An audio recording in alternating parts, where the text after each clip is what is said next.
কাজগুলো করে আমার শিল্পীদের মন জয় করা যায়, তাদের কাজের লাইনটা বাড়ানো যায়, তারা যাতে ভালোভাবে জীবনযাপন করতে পারে, যাতে আস্থার সাথে আমাদের উপরে ভরসা রাখতে পারে, যারা চিন্তা করতে পারে রাতের অন্ধকারে কেউ না কেউ তার পাশে আছে, হসপিটালে ভর্তি হলে কেউ না কেউ তাকে অ্যাম্বুলেন্সে নিয়ে যাওয়ার জন্য কেউ না কেউ আছে, স্কুলে ভর্তি করার জন্য আমার বাচ্চাকে কেউ না কেউ আছে।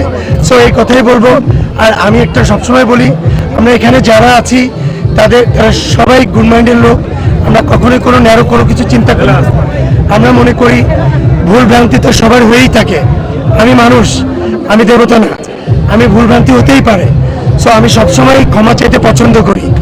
আমি মনে করি যে আমার বিপরীত প্যানেলে যারা আছেন, আমার যদি কোনো ভুল হয়ে থাকে আমাকে মাফ করে দিয়ে একসাথে শিল্পী সমিতির জন্য কাজ করতে হবে, আমার মেম্বারদের জন্য কাজ করতে হবে। আজকে এখানে যাদের দেখছেন তারা কিন্তু এখানে এইভাবে বসে দৌড়িয়ে লাফালাফি করে কখনো অভ্যস্ত না। আজকে শুধু শিল্পীদের সেবা করার জন্য এখানে আসছে। আপনাদের নির্বাচনের প্রতিপক্ষ যারা আছে তাদের বিরুদ্ধে আচরণ লঙ্ঘনের অভিযোগ আছে কিনা?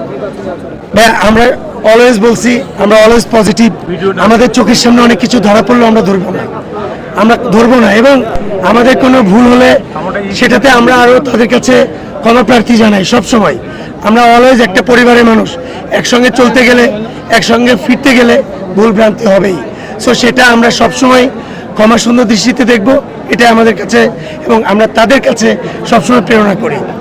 নির্বাচনে প্রার্থীরা প্রতিশ্রুতি দিচ্ছে শিল্পীদের জন্য কাজ করবেন।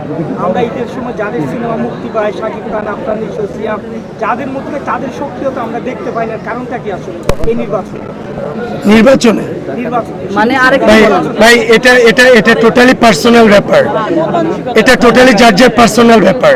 কে নির্বাচন করবে, কে নির্বাচন করবে না, কে সেবা করবে, কে সেবা করবে না, কথা বলছেন তাদের সক্রিয়তা বা তাদের বুদ্ধিটা আসা যেমন শোগ্রহণ তাদের আমরা তেমন দেখতে পাই না।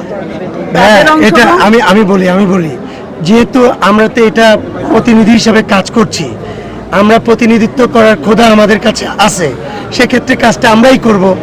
এখন আপনার পার্সোনাল লাইফ, এটা আপনার পার্সোনাল আছে, পার্সোনাল প্রশ্ন করতেছি না, আপনারা প্রার্থী হিসাবে তাদের সঙ্গে যোগাযোগ হয় কি এটা সেটাই বলতেছি। এই প্রশ্নটা প্রথমেই করতে পারতেন, ওটা তো সারা বাংলাদেশ ঘুরে বিসিতে ঢুকলেন।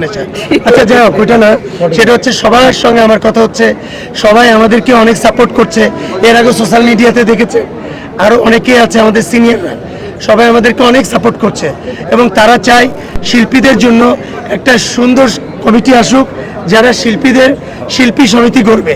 তা সবাই সিনিয়ররা আমাদেরকে সাপোর্ট করেছে, যার জন্য আজকে এত সুন্দর একটা লুকেটিভ একটা প্যানেল হতে পেরেছে। সো আমরা তাদের কাছে ঋণী, তারা প্রথম থেকে আমাদের সবাইকে সাপোর্ট করে আসছে।